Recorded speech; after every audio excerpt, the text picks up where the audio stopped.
Hola, buenos días. Mi nombre es Yanicia Sujei Beltrán Correa.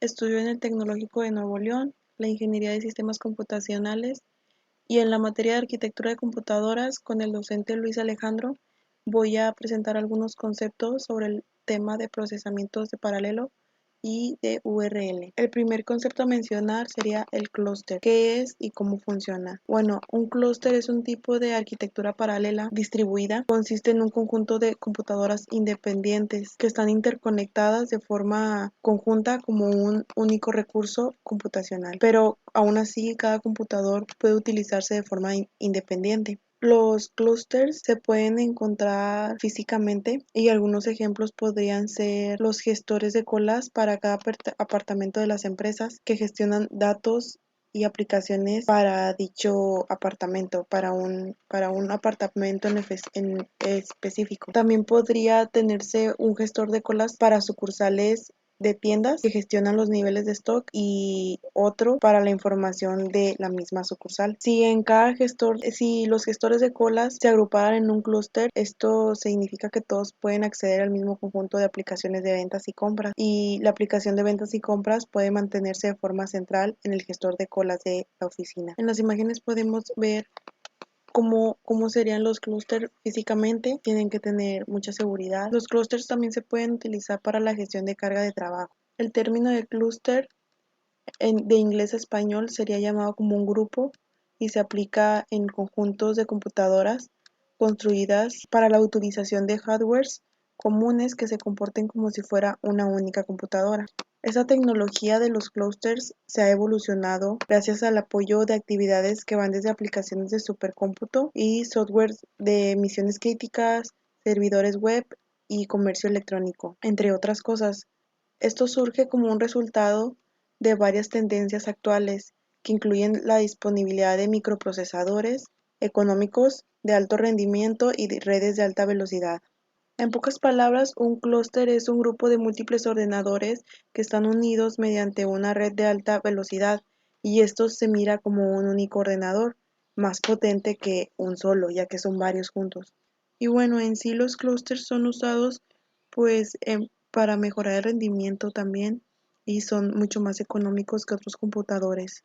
Al momento de una empresa tener un clúster, se espera que tenga los siguientes servicios como un alto rendimiento, alta disponibilidad, balanceo de carga y escalabilidad. El siguiente concepto sería ¿qué es un proceso?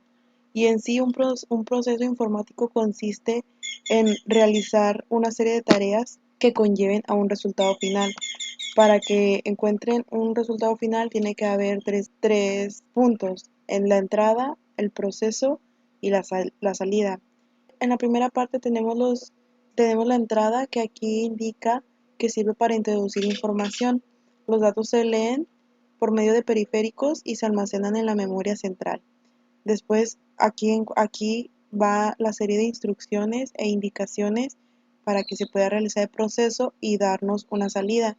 En la salida regresan los datos procesados que sirven de información al usuario por medio de periféricos también. Y aquí también podemos saber que la parte del proceso se divide en dos: unidad de control y unidad de aritmética.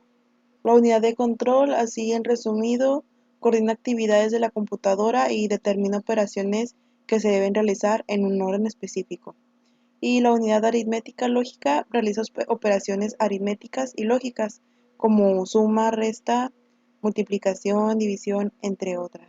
El siguiente concepto sería paralelismo. ¿Qué es y para qué sirve? Bueno, en sí el paralelismo se basa en realizar varios cálculos que puedan realizarse simultáneamente. Estos se basan en un principio de dividir los problemas grandes para así obtener varios problemas pero pequeños, que estos se solucionan en paralelo. Existen varios tipos de paralelismo, como el nivel de bit, nivel de instrucción, de datos y de tarea. ¿Y este para qué sirve? En pocas palabras, supera algunas de las limitaciones impuestas por las computadoras con una sola CPU, pudiendo resolver problemas más grandes y complejos cuyos datos de entrada superan la capacidad de memoria de una sola CPU. De esta forma, las soluciones se pueden ejecutar con una resolución más fina y un fenómeno físico que se puede moldear de manera más realista. Aquí encontramos un ejemplo de paralelismo de datos. Podemos observar que hay 7 procesadores ejecutándose, por así decirlo, en forma de cascada.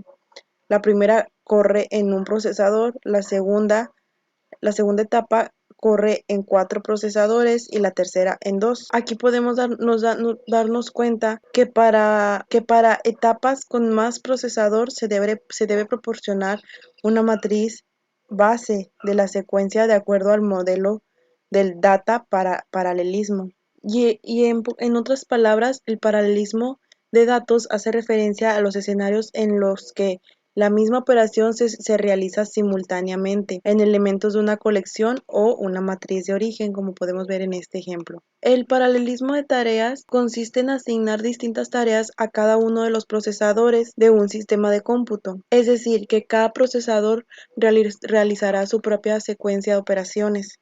Podemos dar a entender que el paralelismo de tareas se representa mediante un grafo de tareas, el cual es dividido en subgrafos, que son luego asignados a diferentes procesadores. De la forma en cómo se corte, por así decirlo, el grafo, también depende de la eficiencia del paralelismo resultante.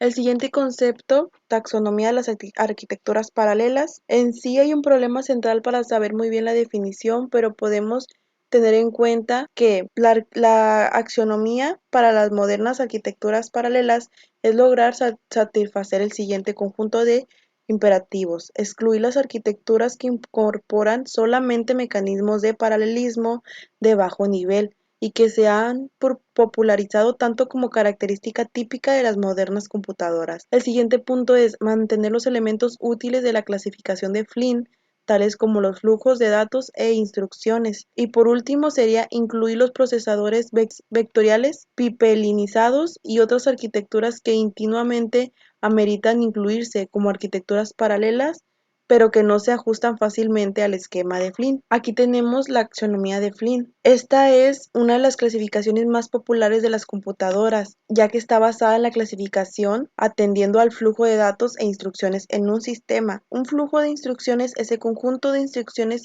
secuenciales que son ejecutadas por un único procesador y con un flujo de datos secuencial requeridos por un flujo de instrucciones. El siguiente concepto es organización del espacio de direcciones de memoria. Esto se define en un intervalo de direcciones discretas, cada una de las cuales puede corresponder a un host de red, un dispositivo periférico, un sector de disco o una celda de memoria. Para que los programas informáticos guarden y recuperen los datos almacenados, cada unidad de datos debe tener una dirección en la que puede localizarse individualmente, o el programa no podrá encontrar ni manipular datos. El número de espacios de direcciones disponibles dependerá de la estructura de direcciones subyacentes, y estos generalmente limitados por la arquitectura de la computadora que se está utilizando. El número de espacios de direcciones disponibles dependerá de la estructura de direcciones subyacentes y también generalmente estarán limitados por la arquitectura de la computadora en la que se esté utilizando. Un espacio de direcciones normalmente proporciona particionamiento a varias regiones de acuerdo con la estructura matemática que tenga.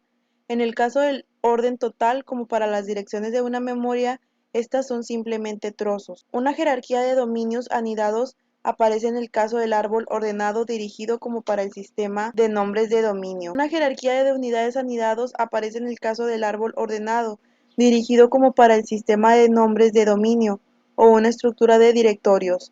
Esto es similar al diseño jerárquico de las direcciones postales. En Internet, un ejemplo sería la IANA, que asigna rangos de direcciones IP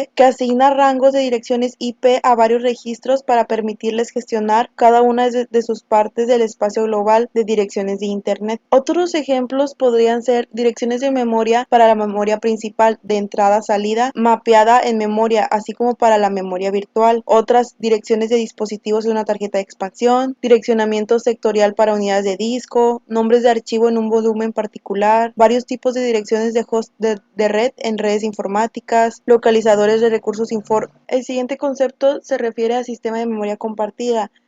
Esto se refiere a que se puede configurar el sistema para que varias particiones lógicas compartan una agrupación de memoria física. Un entorno de memoria compartida incluye la agrupación de memoria compartida las participaciones lógicas que utilizan la memoria compartida en la agrupación de memoria compartida, la memoria lógica, la memoria autorizada de entrada y salida y al menos una participación lógica del servidor de entrada-salida virtual y dispositivos de espacio de paginación. El siguiente concepto sería la coherencia de caché, que hace referencia a la integridad de los datos almacenados en las cachés locales de los recursos compartidos. La coherencia de la caché es un caso especial de la coherencia de memoria. Cuando los clientes de un sistema, en particular las de los CPUs, en un multiprocesador, mantienen cachés de una memoria compartida, pasa que los conflictos crecen. Podemos hacer referencia a este dibujo. Si el cliente de arriba tiene una copia de un bloque de memoria de una lectura previa y el cliente de abajo cambia este bloque, el cliente de arriba podría estar trabajando con datos erróneos sin saber de ello.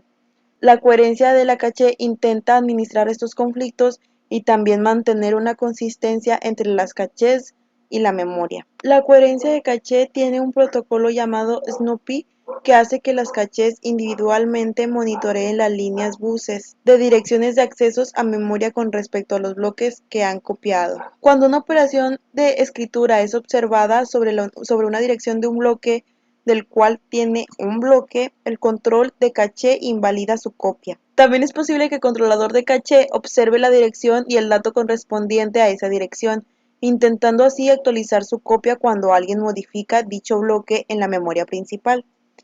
Y otro protocolo de memoria distribuida que imita a los anteriores en un intento de mantener la consistencia entre bloques de memoria en un sistema con débil acoplamiento. Y por último tenemos el sistema de memoria distribuida. Este es un tipo de implementación de hardware y software en la que cada nodo de un clúster tiene acceso a una amplia memoria compartida que se añade a la memoria limitada privada. Esta no es compartida, es propia de cada nodo. Una ventaja de tener una memoria distribuida es que son fáciles de escalar, mientras que la demanda de los recursos crece, se puede agregar más memoria y procesadores. Tienen acceso a memorias uniformes y procesadores que se comunican con la memoria principal.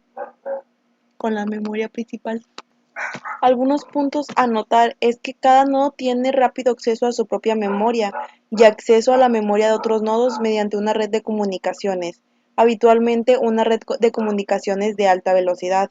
Otro punto serían que los datos son intercambiados entre los nodos como mensajes a través de la red. Y por último, es una red de ordenadores, especialmente si dispone una interconexión de alta velocidad, puede ser vista como un multicomputador de memoria distribuida y como tal ser utilizada para resolver problemas mediante comunicación paralela. Y por último, una red de ordenadores especialmente se dispone a una interconexión de alta velocidad, puede ser vista como un multicomputador de memoria distribuida y como tal ser utilizada para resolver problemas mediante una computación paralela. Por mi parte, esto sería todo. Muchas gracias.